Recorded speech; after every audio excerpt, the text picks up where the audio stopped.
वो बांध दी ढोली में जंतर तुहारे भतरा तुहरे। हेलो फ्रेंड्स, कैसे हैं आप सब? आशा करते हो बहुत ही अच्छे होंगे और अच्छा होना भी चाहिए। तो आज मैं आप सबके लिए वीडियो लेकर आई हूँ, रिएक्शन करने वाली हूँ। आज क्रेजी भैया के वीडियो पे रिएक्शन करने वाली हूँ, जिसका नाम है, पढ़ लेना डिस्क्रिप्शन में इसका नाम क्या है।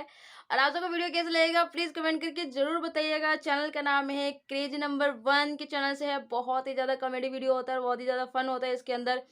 और उसके बाद प्लीज अगर वीडियो अच्छा लगे तो मेरे चैनल को सब्सक्राइब करिएगा। चलिए वीडियो स्टार्ट करते हैं।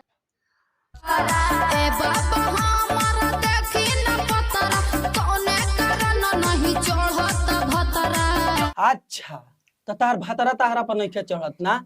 एगो काम कर, अपन गोनिया में सरसों के तेल लगा के नू निहुर जा, ओकरा बादे देखो तार भातरा ऐसा कूद के पेली नू गप से उलट जेबू तारा। वो बांध दी ढोली में जंतर तुहारे भतरा तुहरे पे मुई। ए भैया भौजी के ढोनिया में काहे जंतर बनाता रहो? कैसे गाना लेकर आते हो तो हद है। तारा बहन चो गाना गावता रहो।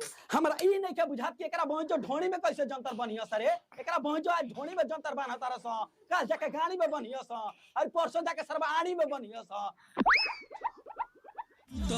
तुहारे भतरा तुहरे पे मुई। ठीक बा भैया, हम मानतानी, हम नु मानतानी कि जन है भौजी बिया नु एकर भातरा एकरे के मानी। तारा बहन के गाड़ी में बैगन पेलो है जन हाथवा से इशारा कर तारा हेंगा हेंगा ई का हरे तोरा बहन चोदो।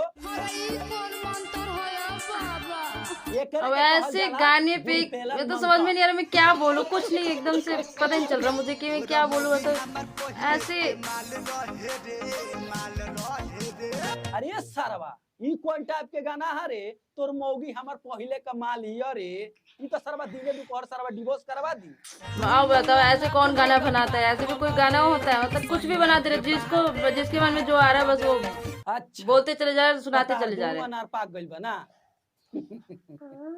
ए भौजी पेल दम की लाड़े पर मुद देबू हो। अरे दादा रे दादा, प्यार का मतलब यार खाली ओहे ना होला।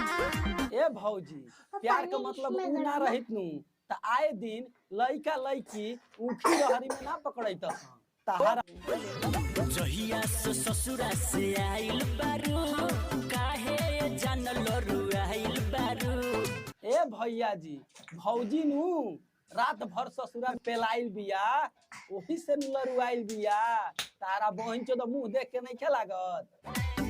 पलंगे पसुत के ABCD पढ़े लहंगे में झांकल करे।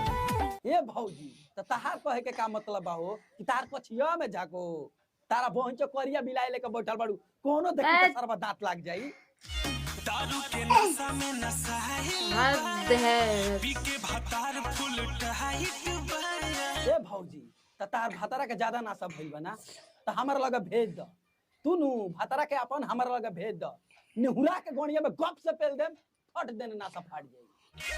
रतिया में काम उ त करे धीरे धीरे, सैया के माल सखनी चाहिए धीरे। सैया के माल रोज हमारे भोजपुरी में सेंसर बोर्ड ही नहीं होता कि ऐसे ऐसे गाने को पास ही नहीं होने था। अब ऐसे ही लोग मतलब बहिष्कार भी कर सकते हैं कि हाँ ऐसे ऐसे गाने नहीं बनाओ।